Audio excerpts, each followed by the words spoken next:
Parole du jour de Bob et des Bigasses. Bonjour à tous. Faire preuve de bonté. Nous lisons dans Philippiens 4, verset 5. Que votre bonté soit évidente aux yeux de tous. En grec, le mot bonté signifie force sous contrôle. C'est comme un étalon sauvage qui a été dressé. Mais la bonté n'est pas de la faiblesse. Les deux seuls personnages dans la Bible qualifiés de bons, Moïse et Jésus, étaient tous les deux forts. La bonté modère nos réactions.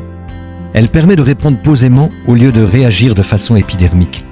Pour les prochains jours, voyons ce que veut dire être bon. Lorsque quelqu'un vous sert, soyez attentionné et non exigeant. Paul écrit que chacun de vous, au lieu de considérer ses propres intérêts, considère aussi ceux des autres. Philippiens 2, verset 4. Comment traitez-vous les serveurs, les commis, les employés, les caissières, les policiers et tous ceux qui se mettent à votre service? Êtes-vous arrogant et difficile? Êtes-vous froid et distant, comme s'ils étaient de simples pions sur un échiquier? Vous rendez-vous compte qu'eux aussi ont pu avoir une journée difficile? Le premier pas de bonté, c'est chercher à les comprendre. Et le premier endroit où il faut être bon, c'est chez soi. La Bible demande aux épouses d'avoir un esprit doux et paisible et aux maris d'être bons et respectueux envers elles. Lisez 1 Pierre 3, versets 4 à 7. Si l'on se montre parfois insensible et autoritaire, il convient de faire les efforts nécessaires pour changer. Les Écritures disent qu'il faut être compréhensif et indulgent envers les personnes qui nous servent et celles qui nous sont proches.